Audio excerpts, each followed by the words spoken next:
మన రక్షకుడు ప్రభువైన యేసుక్రీస్తు నామములో ఈ యొక్క ఆల్మాస్పూర్ గ్రామ ప్రజలకు మేము శుభవర్తమానాన్ని తీసుకువచ్చాం.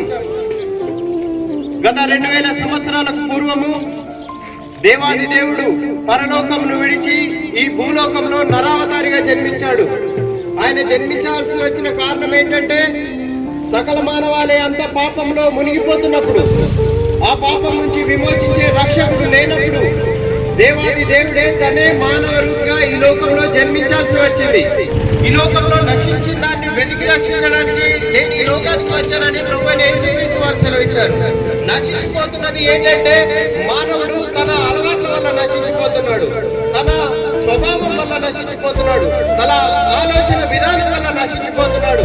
తన అలవాట్లు ఏంటంటే తినకూడనివి తింటూ, తాగకూడనివి తాగుతూ తానే హాని చేసుకుంటున్నాడు.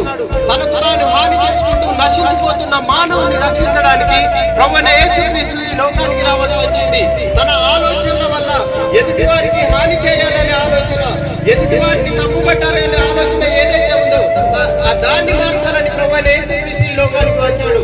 తన అలవాట్ల వల్ల, తన స్వభావం వల్ల మనిషి పూర్తిగా నశించిపోతూ పాపంలో మునిగిపోతున్న సమయంలో, నశించిపోతున్న వారిని వెతికి రక్షించేవారు ఎవరు లేని సమయంలో ప్రభువైన యేసు ఈ లోకానికి దిగి వచ్చి తానే రక్షకుడిగా ఈ లోకంలో అవతరించి సకల మానవాళికి విమోచన కలుగజేశాడు. ఆయన కల్వరి శిలువ యాగమై రక్తం కార్చి ప్రతి మనిషికి పాప విమోచన కలుగజేశాడు. ఈ రక్షణ సువార్తను ఈ రోజు ఆల్మాస్పూర్ గ్రామ ప్రజలకు తెలియజేయడానికి మేము ఇక్కడికి వచ్చాము.